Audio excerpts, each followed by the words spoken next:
Sejam bem-vindos a mais um videocast da Sociedade Portuguesa de Farmacêuticos dos Cuidados de Saúde. O meu nome é João Emílio Cardoso e temos hoje connosco o professor Fernando Limós para nos continuar a falar sobre ensino farmacêutico e hoje, nesta terceira parte, sobre o papel da sociedade civil e a relação da própria academia neste processo formativo dos farmacêuticos. E começo por perguntar, o que é que espera, na sua opinião, a sociedade, as comunidades, no mundo de hoje, de um farmacêutico? Iso non é opinión miña, está descrito nesa directiva da que temos vindo a falar. A directiva descreve perfectamente quais son as funcións do farmacéutico e precisamente un dos problemas que facemos é ignorar esa. Esa directiva está transposta nos Estados e nos Estados membros da Unión Europea e no país está descrita no Estatuto da Orde dos Farmacéuticos como acto profesional farmacéutico e dentro dos actos profesionais farmacéuticos diferencia o noso estatuto o que se chama actos propios de outros actos non propios. Entón, eu focaría no que son actos propios do farmacéutico, debe ser parte importante disto, porque os actos non propios, aproveito xa para dizer, son outras coisas que pode facer o farmacéutico, mas quero salientar nesa frase a outras coisas. O que son actos propios do farmacéutico están no artigo, acho que é o 71 da Orde do Estatuto da Orde dos Farmacéuticos, e os actos propios son, porque así o define a directiva europea, todos ten a ver con medicamento.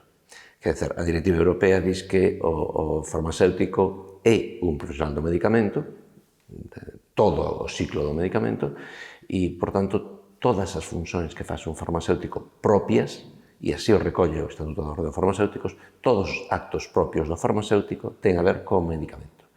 Desde a súa fabricación, desenvolvemento, dispensa, aconsellamento, seguimento, todo ten a ver con medicamento.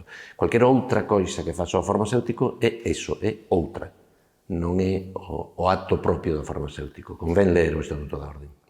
E pegando até numa coisa que é um bocadinho diferente, mas que acaba por vir nesse seguimento, porque falou na questão do ato farmacêutico, que serviços é que pode a academia prestar à comunidade? Porque é uma questão que muitas vezes nós não pensamos, mas a própria academia poderá prestar algum tipo de serviço à comunidade em termos de educação científica, de transmissão do conhecimento, de colaboração com outro tipo de instituições. Sí, sen dúbida.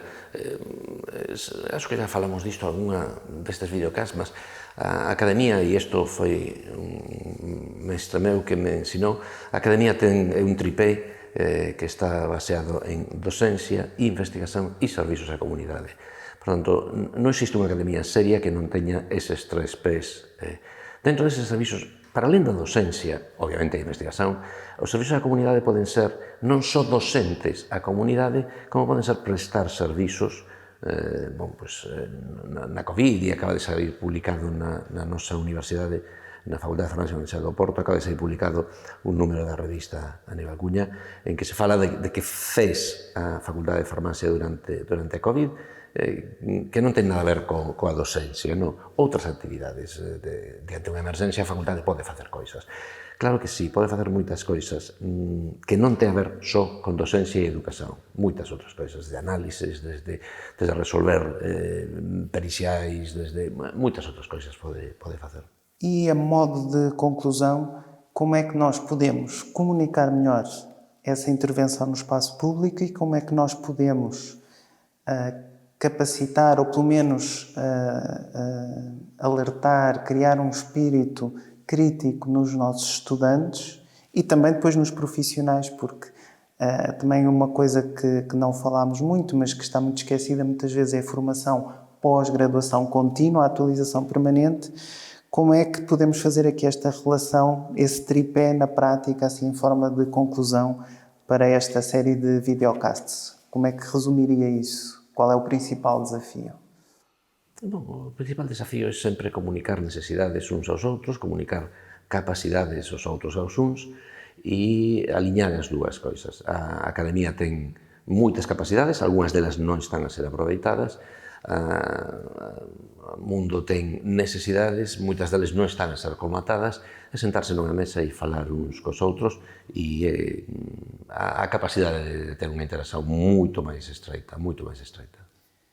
E o que é que a sociedade civil tem de fazer, digamos assim, vou usar mesmo este termo, tem de fazer perante a academia? Qual é a atitude que deve ter, qual é a ação que deve desenvolver?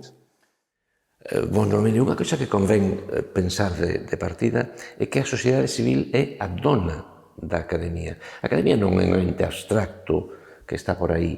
A academia se cría nunha sociedade porque é necesaria, mas non é necesaria para si propia. Se fose só necesaria para si propia, había que extinguila. A academia é necesaria porque a sociedade demanda da academia coisas. E o que ten que facer a sociedade civil? Demandar. Así de simples. A sociedade civil ten que monitorizar o que faça a academia e exigir que a academia faça o que a sociedade civil espera. Non pode ser un menino caprichoso a academia, que ela se goberna sozinha e non permite... Esa idea normalmente mal entendida da autonomía universitaria. Sí, a autonomía universitaria nace e é fundamental, e nace con un coterráneo meu, o cardenal Cisneros já no século XVI, nace coa idea de que o político non pode impor formas de pensar ao académico. Sou absoluto defensor desa idea. Mas non nace, non é significado desa autonomía, eu faço o que eu quiser facer. Non, desculpela. A academia, especialmente a universidade pública, a privada tamén, porque ten que mimetizar a pública, a academia nace para formar o mellor profesional que necesita a sociedade. E, por tanto, a sociedade que dice a academia o que necesita. E iso é probablemente o que está omiso neste momento. A sociedade civil está a inhibirse pensando en que a academia sozinha va a facer o que debe facer. A academia, como todo mundo, como todo, ten incentivos perversos que a levan a facer coisas que non son a orden que debe ter da sociedade civil. Entón, cando nos falamos da sociedade civil, déxeme dizer tamén unha coisa, pensamos nun ente abstracto, que é o conjunto de todos nós. E eu gostaría pensar que a sociedade civil son, entre outros, o conjunto de sociedades como a Sociedade Portuguesa de Farmacéuticos de Cuidado da Saúde. Entón, en todo ese discurso que eu acabo de dizer, vamos mudar sociedade civil por SPFSS. Todas as sociedades, entre elas esta, debe claramente marcar o camiño da academia. Con autonomía, sí, mas o camiño ten que ser marcado pela sociedade civil. Non é un menino caprichoso que faça o que quer. Bem-aja, professor Limões, por ter partilhado estas reflexões connosco ao longo desta série de videocasts, e àqueles que nos acompanharam, muito obrigado. Até um próximo episódio.